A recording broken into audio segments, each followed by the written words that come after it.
pessoal, tudo bem com vocês? Eu espero que sim. No vídeo de hoje eu vou falar um pouco sobre a história da Palestina. Eu gravei um vídeo sobre a história de Israel e algumas pessoas pediram para falar também sobre a história da Palestina. Então, no vídeo de hoje eu vou falar de uma forma desde o início, mas de forma resumida, claro, né? Senão ia tomar muito tempo. Das origens do nome, né? No vídeo sobre Israel eu falei um pouquinho sobre a origem do nome Palestina. O termo Palestina deriva do nome dos filisteus, um povo que habitava na região costeira da Palestina, atual faixa de Gaza, por volta do século XII a.C. Os filisteus eram inimigos dos judeus e a Bíblia relata diversas batalhas entre os dois povos. O mais famoso confronto foi o de Davi e Golias, no qual o jovem israelita derrotou o gigante filisteu Golias. Apesar de sua presença na região, os filisteus foram gradualmente absorvidos pela cultura e sociedade dos povos vizinhos, e sua identidade étnica desapareceu ao longo do tempo. Os gregos, ao se referirem a essa região, chamavam de Filistia, que posteriormente foi latinizado para Palestina. A designação da região como Palestina foi amplamente utilizada após a rebelião dos judeus contra os romanos, seguido pela destruição do segundo templo de Jerusalém, no ano 70 d.C., como forma de desassociar a região de suas raízes judaicas. Isso aconteceu porque os romanos dominavam a região e os judeus não aceitavam esse domínio, chegando a se rebelar e entrar em guerra contra os romanos outras vezes, por volta dos anos 110, 130 e 600 d.C., sendo derrotados em todas as ocasiões. Essas derrotas ocasionaram sucessivas expulsões de judeus da Palestina. Após isso, ao longo dos séculos, o termo Palestina foi usado para se referir à região que compreende o atual Israel e os atuais territórios palestinos. Em 614, Jerusalém foi invadida pelos persas, que massacraram a sua população, além de terem destruído igrejas. Em 628, o imperador Heráclio reconquistou a Palestina. Os judeus, que tinham apoiado a invasão persa, foram perseguidos, tendo muitos fugido para a Pérsia. Contudo, o domínio bizantino sobre a Palestina chegou ao fim 10 anos depois, com a conquista árabe da região. Durante o califado de Abacar, de 632 a 634, os árabes tentaram a conquista da Palestina com o envio de várias expedições. Abacar faleceu sem assistir ao sucesso dessas tentativas, que seriam concretizadas durante o califado do seu sucessor, Omar, entre 634 e 644. Após a derrota dos bizantinos na Batalha de Jarmuk, a 20 de agosto de 636, toda a Palestina, com exceção de Jerusalém e Cesareia, caíram em mãos árabes. As localidades não conquistadas em 636 renderam-se aos árabes em 638 e 640, respectivamente.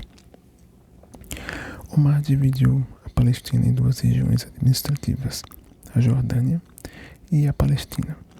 A primeira incluía Galileia e Acre, estendendo-se para o deserto. A Palestina era a região a sul do Planalto de Esdraelon, tendo como capital primeiro Lida e depois, de 716, Ramala. Em Jerusalém, Omar visitou a área do Monte do Templo, onde ordenou a construção da mesquita de Al-Aqsa. A era omíada chegou ao fim em 750, com a ascensão dos Abássidas, que governavam a partir de Bagdá. Os Abássidas incentivaram a fixação de população na faixa costeira da Palestina, onde mandaram construir fortalezas. Com estas medidas, pretendiam proteger a região de ataques bizantinos. A dinastia Abássida entrou em decadência em diversas regiões do califado.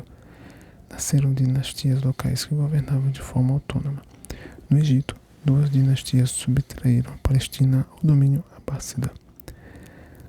Tulúnidas e os Iquíxidas. Os Fatímidas foram uma dinastia xiita que nasceu no norte da África e que se expandiu ao leste, conquistando o Egito, a Palestina e a Síria. O controle da Palestina pelos Fatímidas foi tênue, já que este era disputado por turcos, seljúcidas e bizantinos.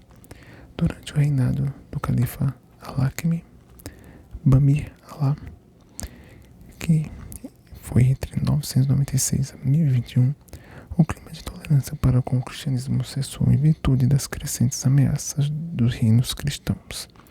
Em 1009, o califa chegaria mesmo a ordenar a destruição do Santo Sepulcro, evento que na Europa foi recebido com um choque. Em 1071, a cidade de Jerusalém foi conquistada pelos turcos seljúcidas, tendo sido reconquistada pelos Fatímidas em 1098, que a perderiam no ano seguinte para os cruzados. Em 1099, os cruzados tomaram Jerusalém e no Natal do ano seguinte fundaram o Reino Latino de Jerusalém. O poder dos cruzados expandiu-se até ao tempo de Zang, governador mameluco de Mossul. Em 1144, Zang cerca Edessa, capital do condado cruzado, com o mesmo nome, que cai sob o seu poder. A Palestina Otomana. Durante o reinado do sultão Selim, entre 1512 a 1520, a Palestina, Síria e o Egito foram conquistados pelo Império Otomano. A Palestina seria administrada por este império até o final da Primeira Guerra Mundial, em 1917. O período de dominação otomana correspondeu de forma geral a uma era de decadência econômica e cultural da Palestina. Durante o reinado de Solimão, o Magnífico, entre 1520 e 1566, filho e sucessor de Selim I, reconstruíram-se as muralhas da cidade antiga de Jerusalém, sendo estas muralhas as que ainda permanecem no local. Durante o Império Otomano, que era muçulmano, não houve mudanças na região com relação às características populacionais e linguísticas, que mantiveram-se inalteradas. A decadência econômica explica-se em parte aos altos impostos instituídos pelos otomanos, que provocaram o declínio das indústrias. A nível da agricultura, cresceram as áreas incultas. O comércio entrou em declínio na região devido ao fato da Europa ter encontrado novos destinos na América, África e Índia. Os primeiros anos do século XVIII assistiram à primeira grande revolta popular na Palestina. O governador de Damasco, Maomé Pasha Kurd Bayram, 1701 a 1703, iniciou uma política de reorganização da província administrativa, tendo procedido ao aumento dos impostos nas regiões administrativas de Nablus, Jerusalém e Gaza. Esta última medida levou a protestos da população beduína e camponesa. Em Jerusalém, a revolta contra o governador foi assumida por Maomé ibn Mustafa, que com seus apoiantes conseguiu expulsar o subgovernador e assumir o controle da cidade. Contudo, as divisões internas presentes entre a população de Jerusalém e a intervenção de um exército otomano vindo de Damasco em 1705 terminaram a revolta. Maomé ibn Mustafa deixou Jerusalém, mas foi detido e executado pelos otomanos em 1707. O desaparecimento desta figura permitiu a ascensão da família dos Gudaias. Um ramo dessa família, Yus Hosseini, emergiu em finais do século XVIII como uma das famílias mais poderosas de Jerusalém. Na Galileia, assiste-se igualmente à ascensão de uma família, os Adanes. Esta família fixou-se na região oriental da Galileia, finais do século XVII, vinda da região de Hejaz, na Península Arábica. Serviram como cobradores de impostos dos Shiabes do Líbano. Seu membro mais importante foi Dair Omar, que fez Acre sua capital, graças às plantações de algodão na Galileia, Acre e outras localidades da costa floresceram durante esse período. Dair al-Omar alimentava planos da expansão para o sul, aos quais se opunham as famílias mais importantes de Gaza, Jenine e Nablus.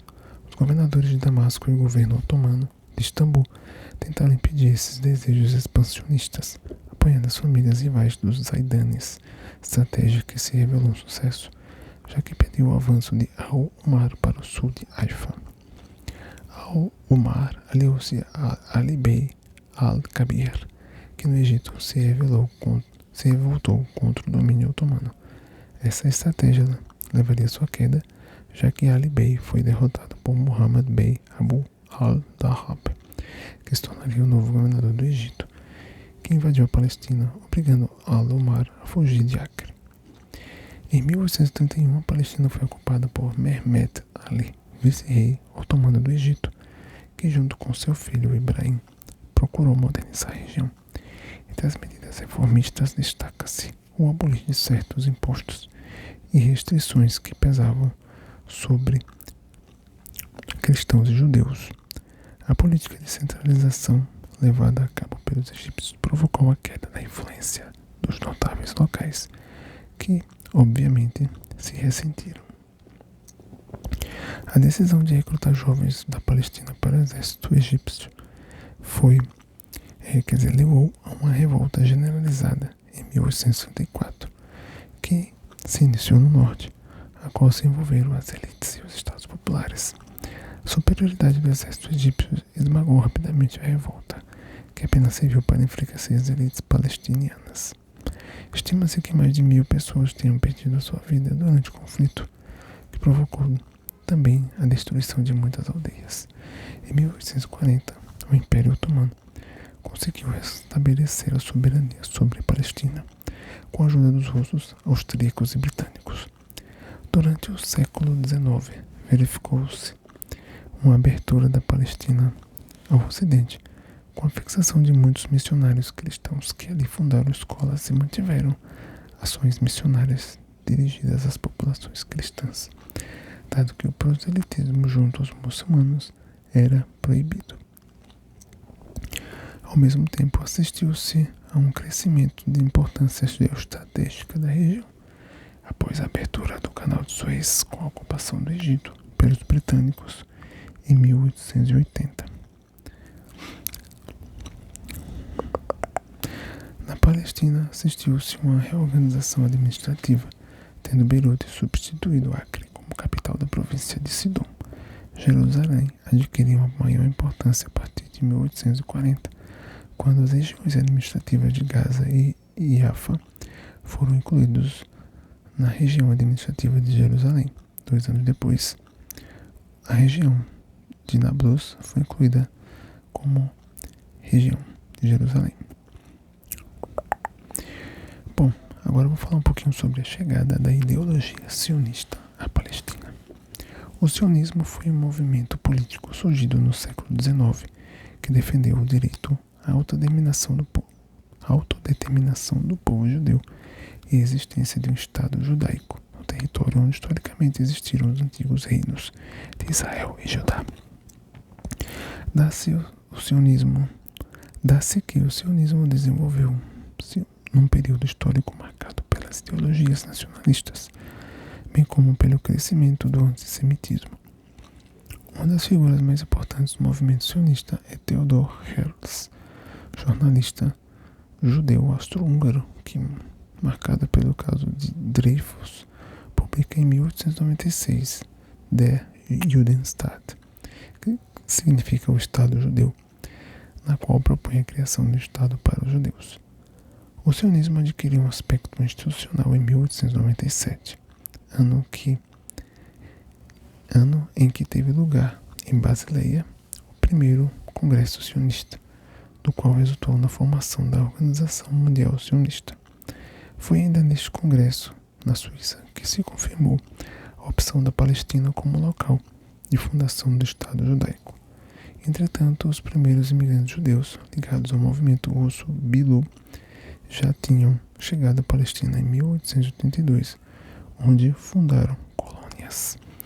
A colonização judaica da Palestina deu-se, a princípio pacificamente, mas foi vista com apreensão pela população nativa, dado o grande número de estrangeiros que chegavam na região, e devido à ideologia predominante entre os árabes a favor da criação de uma grande Síria, correspondendo a regiões que hoje são os estados da Síria, Líbano, Israel, Jordânia e as regiões da faixa de Gaza e Cisjordânia.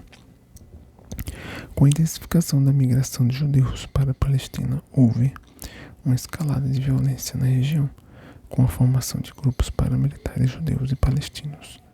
Em 1948, com a declaração de independência do Estado de Israel, principia o conflito israelo-árabe. Bom, pessoal, para encerrar esse vídeo, eu sei que a história não está completa, mas a partir daí eu acho que todo mundo já deve saber um pouco por onde começaram todos os conflitos que temos hoje, né? Porque Israel foi fundado, vamos dizer assim, foi reconhecido como país pela ONU. E a partir daí os árabes se revoltaram. Eu já falei isso no vídeo sobre a história de Israel. Bom, eu cheguei à conclusão, analisando esses fatos históricos, que um Estado palestino independente de fato nunca existiu. Sempre teve alguma outra nação dominando a região.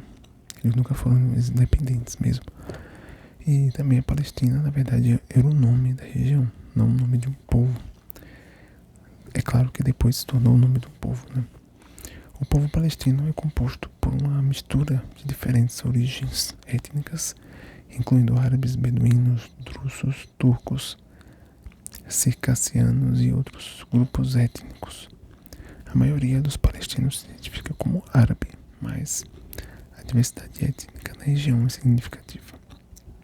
Esses povos se estabeleceram principalmente depois das expulsões em massa de judeus que se dispersaram pelo mundo depois que foram derrotados em sucessivas guerras contra o Império Romano, como falei no vídeo da história de Israel. Bom, esse comentário não é para desmerecer ou menosprezar o povo palestino, apenas para afirmar fatos que devem ser levados em conta ao analisar o conflito atual na região. Bom, então pessoalmente sou favorável à existência de uma nação palestina, assim como a existência de uma nação israelense, né? Então a gente torce para que esses povos consigam coexistir ali na região de forma pacífica, sem que haja estes conflitos. Então vamos torcer para que a paz aconteça na região. E é isso aí, pessoal, esse é o vídeo de hoje. Se você curtiu, já deixa o seu like e comenta o que você está achando desses vídeos falando sobre história. Então até a próxima.